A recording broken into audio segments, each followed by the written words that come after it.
Do you guys hear that? I think it's the TECHNODAD. What? What's up, Dreamedia family? This is Zach, and we are on another epic adventure.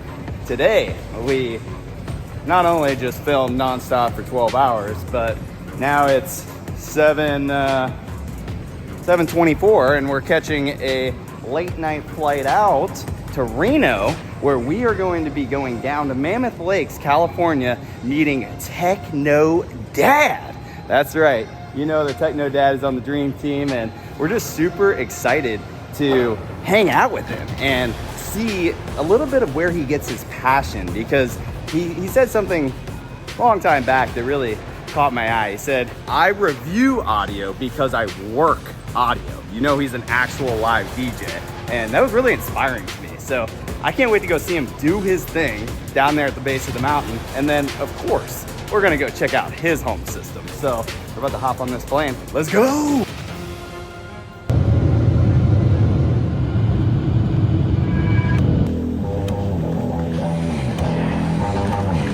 Made it. We're in Reno, guys. Long flight, 3.5 hours from DFW into Reno, but we are here. And now we got a short little 3-hour drive over to Mammoth Lakes. So we got our rental car, and now we are gonna start on our journey. We're going way down through the mountains. We're actually gonna be filming TECHNODAD doing his performance right at the base of Mammoth Mountain at the ski resort. It's gonna be super cool to see him throw down. So I guess let's start on our journey.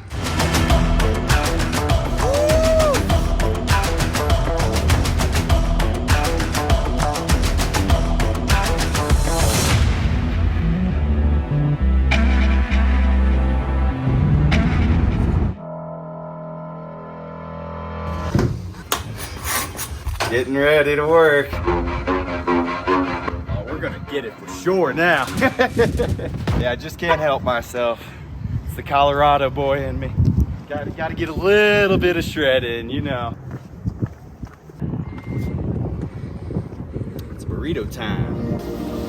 Hey, what's up, man? How are you? It smells good in there.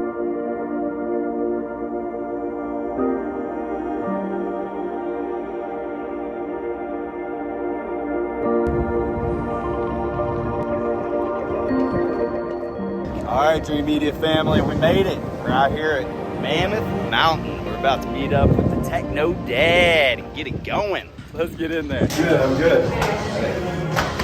Beautiful. It's so, yeah. Now I can kind of see the vantage point. Where do you actually perform at? Oh, out here. I put a speaker up here, firing out for the lift people line.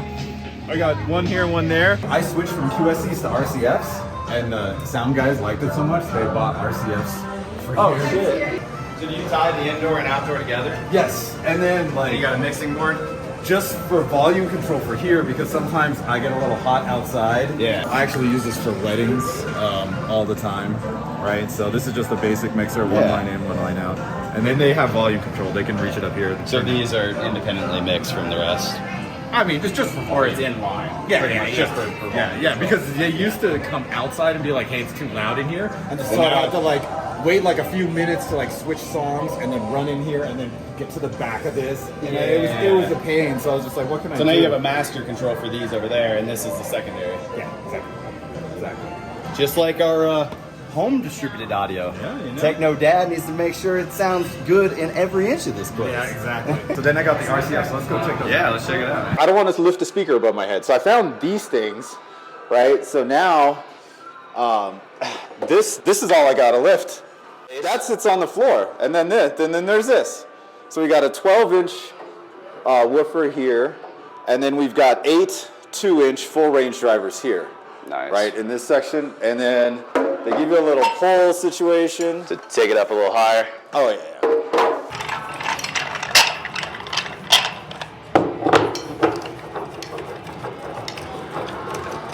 With professional audio, a lot of these speakers that he is using, they're powered speakers versus the passive ones that we use in home theater and distributed audio.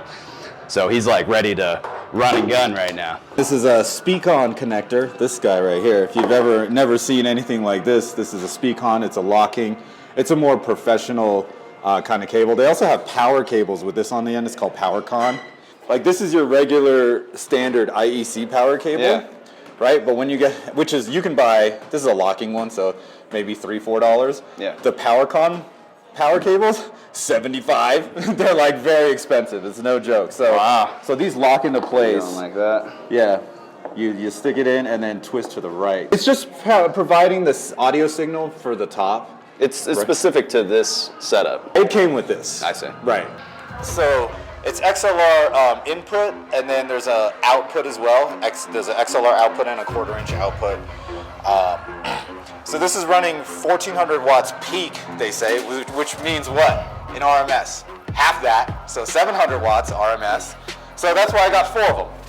He's broadcasting into open space. You know, whenever I talk about like backyard audio systems, how you really need the extra juice, he's dealing with it on a whole new level. Pretty much. So like, a lot of like, when you're thinking about like pro stuff, it's all about coverage, right? How much area can you cover? And there's only a certain amount of area, like after a certain while, the bass drops off. Yeah. It's just physics. Yeah. Right? Like, you know, in the home theater thing, like, you know, they say one watt per meter, you should be getting that level of that decibel level, right? Well, I noticed and I measured every meter, it drops down 3 dB, drops down 3 dB, drops down 3 dB. So the farther you are out, you're out 15, 20 feet. Yeah, you're losing sound. So I got 4 of these guys and I put my old QSCs in here so that the bar can have good sound.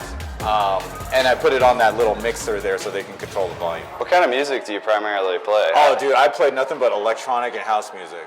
And people ask me to play like, you know, top 40 or hip hop. Yeah. I'm like, no. I'm like, I got some hip hop. Oh, you're TECHNODAD. They've always had bands, and they always play like the same classic rock songs, classic rock cover bands. Nothing wrong with that. I learned how to play guitar, all classic rock, right? You know, I got a guitar just like Jimi Hendrix's, you know.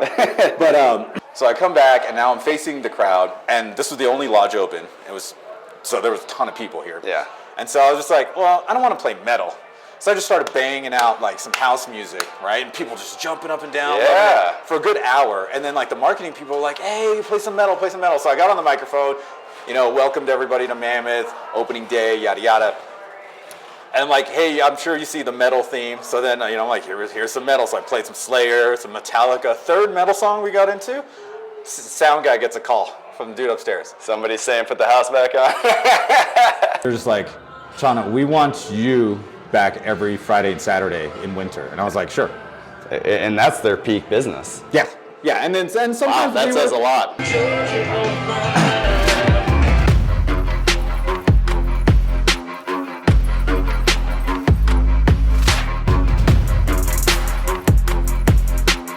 The beauty about these is they actually have a 130 degree dispersion.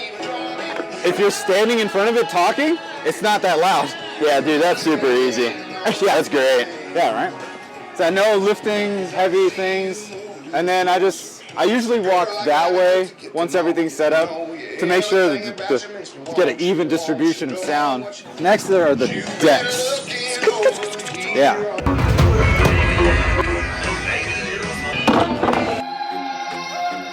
Oh yeah.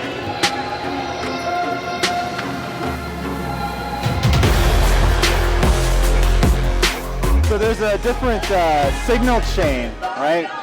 So the left and right will come out to these two. Now, everything's in mono, but there is still a left and a right output, but everything's in mono. So just know that. If you're at a nightclub, everything's in mono. Why is that? Because if it's in stereo and you're standing in the right spot, you'll be at the null because 2 stereo signals will cancel out at one point. So everything's running mono. So I'm going right out of here into this one.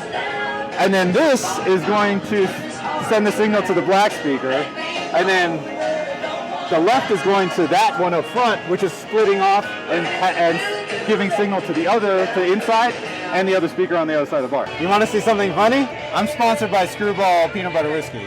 So if you guys want some peanut butter whiskey, definitely get the Screwball. This is my QR code. Anybody asks like, hey, what's your name or whatever, they can scan this and get all my links. Nice. Right? And I record the set and I upload it so they can listen to it on the drive home or whatever. A lot of times I say cables don't matter. In this situation, they do, right? I was using these RCAs, which look cool because they're green and white and flat. But every time I was trying to record my sets sounded like ass. So then I went to an actual digital cable. This is a digital coaxial 75 ohm cable by Mogami. This is what you use in music studios. Now I'm going digital from here into digital here, and then using a USB to go digital to the computer. The recording is flawless. Wow. Yeah. You'd be surprised. And the cool part about these, as opposed to the Pioneers, I can do 2 layers, so I can run 4 songs at once with 2 decks. Pretty cool. So yeah, I'm going into the digital outs to the digital ins. So normally everyone plugs everything into the top, and sometimes they do these DJ fail things, and like, look, nothing's plugged in. Yeah, they're all plugged in over here in digital. All the music are on these things. This guy's the main, this is the backup.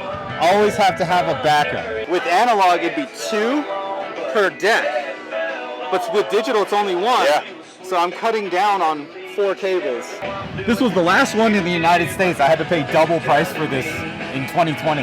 The only thing I gotta do is finish up the speakers. It's not gonna reach. I've had one of these die on me, which is also why you have to have 2 memory cards, because this is how each deck share the music. So if this is gone, then you only have 1 deck with music. So I can have this one playing, and this one I'm queuing it up to play, and you can see the progress in the other one. So you're ready to rock. Yeah, so if like this one was coming here and I'm waiting for the drop, I'm like, okay, and then hit play, and then boom. These things will connect to Wi-Fi and connect to my Tidal or Beatport. So if somebody comes up with a request I don't have, I can literally Pull it. It'll download the song to the deck first, scan it. I can put cue points, I can change the BPM, I can change the key, just as if it was on my hard drive. So, really cool. As a DJ, I have probably about 7 or 8 different headphones. I'm gonna let TECHNODAD finish setting up, and I'm gonna go feed my habit of shredding the gnar. You know I gotta get some in, boys.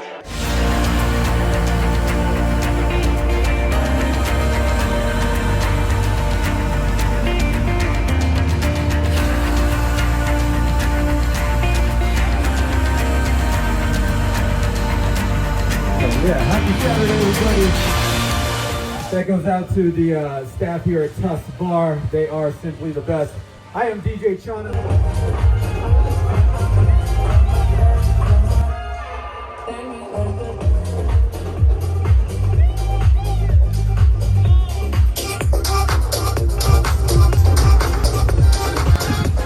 Heck yeah, man. DJ Chana's getting it going out here.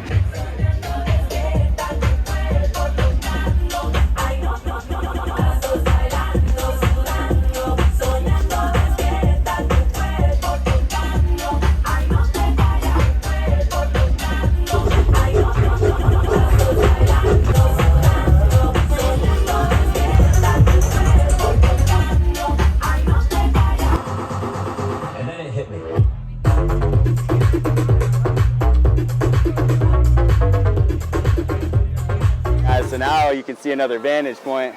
The man himself is up there doing his thing. See how he has that full array pointed out towards us? Bringing that vibe down to the lift line.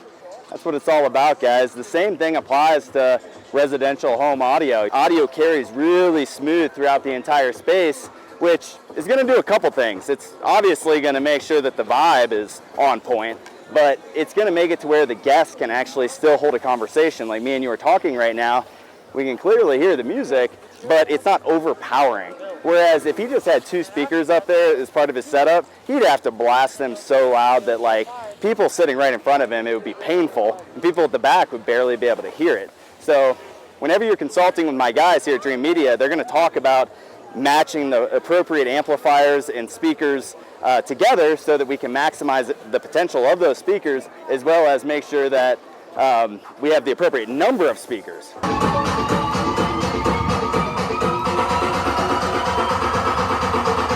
This is so cool, guys. Like, I just did my first run, and as you approach the bottom of the mountain, You just hear Chana down there, the TECHNODAD, getting it going with the low frequency bass. Yeah. Well, guys, as you can hear, Chana is getting it going out there right now, bringing the party. This is what I wanted to show you guys, is that everybody on our team and everybody we collaborate with loves audio video, and it shows through his work, which is why he reviews audio. It's pretty sweet.